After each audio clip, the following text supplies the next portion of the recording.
Hi guys, welcome back to W civil examination channel.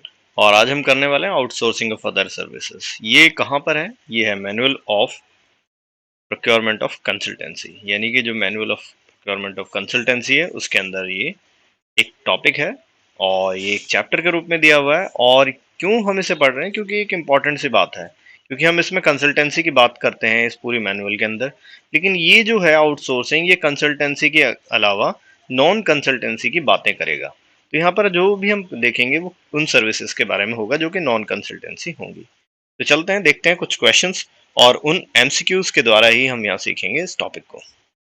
पहला question आपके सामने आता है, which of the following may be included in the service other services as defined in manual of procurement of consultancy.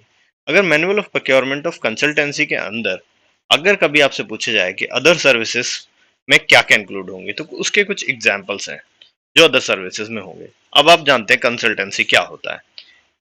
Consultancy का meaning यही है कि कोई ऐसा वर्क हो रहा है जिसमें क्या हो रहा है कि टेक्निकल बातें हो रही हैं या मैनेजमेंट वाली या पॉलिसी टाइप की बातें हो रही हैं, और उसमें क्या हो रहा है कि उनके बारे में एक डिटेल चीजें चल रही हैं और वो चीजें डोमिनेट कर रही हैं। अगर ऐसा होगा तो वहां पर क्या होगा, हम रिक्वायरमेंट ऑफ कंसल्टेंसी का यूज करेंगे। लेकिन कुछ ऐसे पहलू होंगे जहां पर क्या होगा, कुछ अलग छोटी छोटी चीजें होंगी। जैसे कि एग्जांपल है, नंबर 1, सैटेलाइट इमेजरी हो रही है किसी जगह, ट्रांसपोर्ट का काम किया जा रहा है, कुरियर सर्विस की जा रही है, लॉजिस्टिक किया जा रहा है। तो ये सारे जितने पॉइंट्स आएंगे इनको हम कंसल्टेंसी की तरह नहीं बल्कि अदर सर्विसेज के अंदर इंक्लूड कर लेंगे। तो अदर सर्विसेज में ये सारे हो सकते हैं, इसलिए इसका आंसर होगा ऑल ऑफ द अबव। तो आंसर जो है वो ऑप्शन 4 लगाएंगे। अब चलते हैं नेक्स्ट क्वेश्चन की ओर। तो यानी कि अब हमारा जो आंसर होगा वो क्या होगा, ऑप्शन 4 होगा। अब चलते हैं नेक्स्ट क्वेश्चन की ओर। नेक्स्ट क्वेश्चन है अगेन प्रोक्योरमेंट की कंसल्टेंसी वाली जो मैनुअल है उसी में से एक क्वेश्चन है। तो उसमें अगर ये पूछा गया है कि अदर सर्विसेज में क्या क्या इंक्लूडेड होने चाहिए, तो आपको पता होना चाहिए यहाँ पर क्या क्या ऑप्शंस हैं। तो मैं चार ऑप्शंस आपके सामने यहाँ दिखा रहा हूँ, इन चारों ऑप्शंस के अकॉर्डिंग ही हम इसको पढ़ेंगे। तो सबसे पहले तो आपको ये पता होना चाहिए, जो अदर सर्विसेज हैं जो कि नॉन कंसल्टेंसी सर्विसेज हैं, उसके उसका ये जो आंसर होगा वो होगा ऑल ऑफ द अबव। ये सारे के सारे ही उसमें इंक्लूडेड होंगे। यानी कि जब भी आप कभी भी अदर सर्विसेज की बात करेंगे तो वो रूटीन, रिपीटेटिव, फिजिकल और प्रोसीजरल नॉन इंटेलेक्चुअल आउटकम्स होंगे for which quantum and performance standard can be tangibly identified. यानी कि अब जो परफॉर्मेंस है या फिर जो उसके क्वांटम ऑफ आउटकम्स है उनको हम क्या कर सकते हैं, देख सकते हैं कि कितना आ सकता है। ठीक है, और वो नॉन इंटेलेक्चुअल होंगे। तो आपको पता होना चाहिए रिपीटेटिव, फिजिकल और प्रोसीजरल नॉन इंटेलेक्चुअल आउटकम्स होने चाहिए, और उनको हम मेजर कर सकते हैं आसानी से, यानी कि टच कर सकते हैं क्योंकि वो टेंजिबल है। तो ऐसी जो भी चीजें होंगी वो कहाँ आएंगी, अदर सर्विसेज के अंदर इंक्लूड होंगी। सेकंड देंगे परफॉर्मेंस स्टैंडर्ड जो होंगे वो इनमें अप्लाई किए जा सकते हैं। ठीक है, साथ ही में इसमें बिड भी की जाती है कॉन्ट्रैक्ट्स के लिए। तो आपको पता होना चाहिए अदर सर्विसेज में बिड की जा सकती है, परफॉर्मेंस स्टैंडर्ड लगाए जा सकते हैं। और ये क्या हो सकते हैं, स्मॉल वर्क हो सकते हैं जैसे कि supply of goods, consultancy services जो कि इंसिडेंटल है और कॉन्सिक्वेंशियल टू सच सर्विसेज। मान लीजिए कुछ सर्विसेज आपने ली, उसके अंदर इंक्लूड हो रहा है, उसी की वजह से कुछ और आपको गुड्स या सप्लाई ऑफ गुड्स करवानी पड़ रही है, कंसल्टेंसी सर्विस करवानी पड़ रही है, स्मॉल वर्क करवाना पड़ रहा है, तो वो भी किसके अंदर ही इंक्लूड होगा, अदर सर्विसेज के अंदर ही होगा। तो ये आपका क्वेश्चन नंबर 2 का जो आंसर है वो आंसर ऑप्शन 4 को हम सेलेक्ट मानेंगे। चलते हैं नेक्स्ट क्वेश्चन की ओर। अगला क्वेश्चन है, what does other service include as defined in manual of procurement of consultancy. तो आप देखेंगे जो अदर सर्विसेज होती है उसको हम कैटेगराइज करें तो दो चीजों से हो सकती है। एक तो आउटसोर्सिंग, आउटसोर्सिंग को ही हम अदर सर्विसेज में लेते हैं। साथ ही में क्या हो सकता है, procurement of short term and stand alone services भी हो सकता है। यानी कि हमारा ऑप्शन 1 भी करेक्ट है और 2 भी करेक्ट है, इसका मतलब हम थर्ड भी लगा सकते हैं। लेकिन क्योंकि ऑप्शन में हमें ऑल ऑफ द अबव दे रखा है, इसलिए हम ऑल ऑफ द अबव को राइट मानेंगे। तो हमारा जो राइट आंसर होगा वो ऑल ऑफ द अबव होगा। तो आपको पता होना चाहिए manual of procurement of consultancy के अकॉर्डिंग जो सर्विसेज हैं, अदर सर्विसेज जिन्हें बोलते हैं, उसमें आउटसोर्सिंग भी आता है और short term stand alone services भी आता है। अब चलते हैं नेक्स्ट क्वेश्चन में। नेक्स्ट क्वेश्चन है, if the other services involve construction. अब मान लीजिए कि अदर सर्विसेज में कुछ केसेस दिए गए हैं जैसे कि उसमें कंस्ट्रक्शन का इन्वॉल्वमेंट है, फैब्रिकेशन का, repair, maintenance, overall renovation, decoration, installation, erection, excavation और ड्रेजिंग और इस तरीके के सिविल एसेट्स इन्वॉल्व है। तो ऐसे केस में आपको क्या करना पड़ेगा?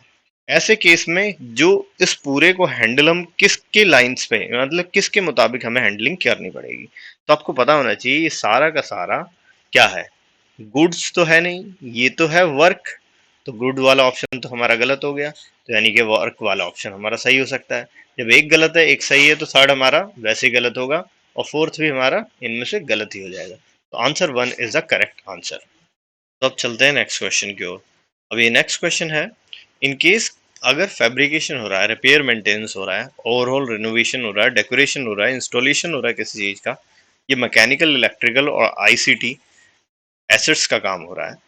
एग्जाम्पल है जैसे एनुअल मेंटेनेंस कॉन्ट्रैक्ट हो रहे हैं, इंस्टॉलेशन और कमीशनिंग ऑफ मशीनरी हो रही है, प्लांट हो रहा है। तो ये सारी चीजें अगर हो रही हैं तो ऐसे को हम किसके अकॉर्डिंग हैंडल करेंगे? तो आपको पता होना चाहिए कि ये सारी जो चीज हैं वो हमें किसके अकॉर्डिंग होनी चाहिए, हमेशा गुड्स के प्रोक्योरमेंट के अकॉर्डिंग करनी होगी। प्रोक्योरमेंट ऑफ वर्क नहीं है बल्कि ये गुड्स इन्वॉल्व है, इसलिए प्रोक्योरमेंट ऑफ गुड्स के अकॉर्डिंग हम इसे करेंगे। तो आंसर होगा हमारा two, option three and four and one are wrong. चलते हैं नेक्स्ट क्वेश्चन पे।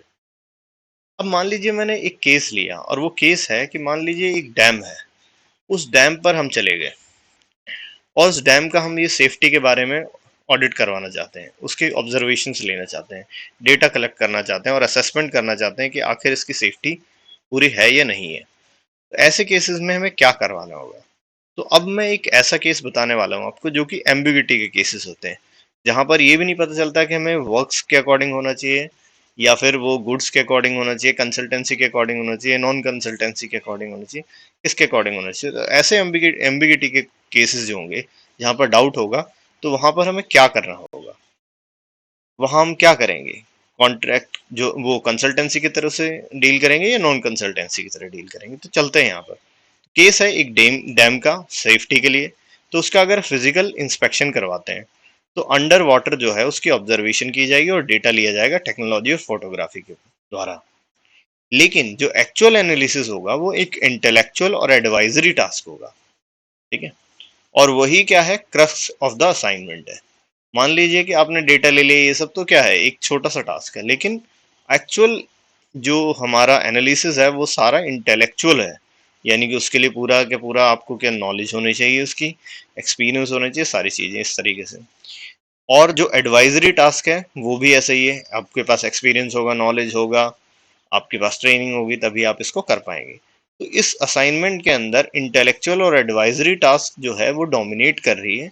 अगर ऐसे केस में कभी भी कोई चीज डोमिनेट करेगी तो जो एंटायर टास्क है उसको क्या करेंगे, कंसल्टेंसी सर्विसेज की तरह माना जाएगा, क्योंकि यहाँ कंसल्टेंसी वाला पार्ट यानी कि इंटेलेक्चुअल सर्विसेज और एडवाइजरी टास्क डोमिनेट कर रहा है। तो इसका मतलब जो इसमें नॉन कंसल्टेंसी है वो नहीं हो सकता, और नॉन कंसल्टेंसी के अंदर ही आता है आउटसोर्सिंग भी, तो वो भी नहीं हो सकता, और सारे तो हो ही नहीं सकते। आंसर नंबर वन लगाएंगे ऑप्शन, और वो होगा सही। अब चलते हैं हमारे नेक्स्ट क्वेश्चन की ओर। Question number seven, when is procurement outsourcing of other non consultancy services is justified. अब पूछा गया है कि अगर कभी हम प्रोक्योरमेंट करते हैं, आउटसोर्सिंग करते हैं किसी नॉन कंसल्टेंसी सर्विसेज की या अदर सर्विसेज की, तो वो जस्टिफाइड कैसे मानी जाएगी, वो मानी कैसे जाएगी कि हम जो कर रहे हैं वो सही है गलत है, हमें करनी भी चाहिए वहां पर प्रोक्योरमेंट या आउटसोर्सिंग या नहीं करनी चाहिए। तो उसके लिए हम देखेंगे कुछ ऑप्शंस। पहला ऑप्शन है economy, speedy and efficiency and more effective delivery of public services. अगर मान लीजिए कि हम प्रोक्योरमेंट या आउटसोर्सिंग आउटसोर्सिंग यहाँ पर पढ़ेंगे, क्योंकि प्रोक्योरमेंट तो जनरली हम कंसल्टेंसी के साथ यूज कर रहे हैं, तो हम मैं आउटसोर्सिंग बोलूंगा। आउटसोर्सिंग करते हैं किसी चीज की, यानी कि वो नॉन कंसल्टेंसी सर्विस उसकी आउटसोर्सिंग करते हैं।